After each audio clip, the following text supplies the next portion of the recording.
ইসরায়েলের আয়রন ডোম কিভাবে কাজ করে? ভূমধ্যসাগরের ছোট্ট একটি দেশ ইসরায়েল, কিন্তু এই দেশটির আকাশ পাহারা দেয় এমন এক প্রযুক্তি যেটিকে বলা হয় বিশ্বের সবচেয়ে উন্নত প্রতিরক্ষা ব্যবস্থাগুলোর একটি। এই প্রযুক্তির নাম আয়রন ডোম। বর্তমানে ইসরায়েল ও ইরানের মধ্যে সংঘাত চলার সময় আবারও আলোচনায় এসেছে এই প্রযুক্তি, কারণ অনেক মিসাইল আকাশেই ধ্বংস করে দিচ্ছে এই সিস্টেম। কিন্তু প্রশ্ন হলো, আসলে কি এই আয়রন ডোম? কিভাবে এটি আকাশে থাকা মিসাইল ধ্বংস করে দেয়? চলুন সহজভাবে বুঝে নেওয়া যাক। বর্তমান সংঘাতে দেখা যাচ্ছে ইসরায়েলের ওপর ছোড়া অনেক মিসাইল আকাশেই ধ্বংস হয়ে যাচ্ছে। পরিসংখ্যান দেখলেই বিষয়টা বোঝা যায়। ইরানে নিহতের সংখ্যা ২০০-র বেশি, অন্যদিকে ইসরায়েলে নিহতের সংখ্যা অনেক কম। এর বড় কারণ হল ইসরায়েলের শক্তিশালী আকাশ প্রতিরক্ষা ব্যবস্থা। আয়রন ডোম হল একটি মোবাইল আকাশ প্রতিরক্ষা ব্যবস্থা। এটি মূলত তৈরি করা হয়েছে স্বল্প পাল্লার রকেট মোটর ড্রোন এবং ক্ষেপণাস্ত্র থেকে দেশকে রক্ষা করার জন্য। ২০১১ সাল থেকে এটি ইসরায়েলের আকাশ পাহারা দিচ্ছে।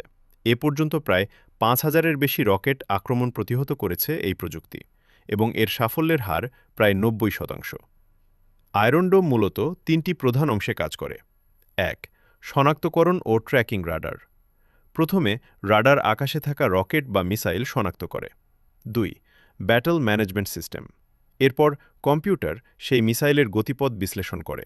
এটি দেখে মিসাইলটি কোথায় গিয়ে পড়তে পারে। ৩. Interceptor missile launcher.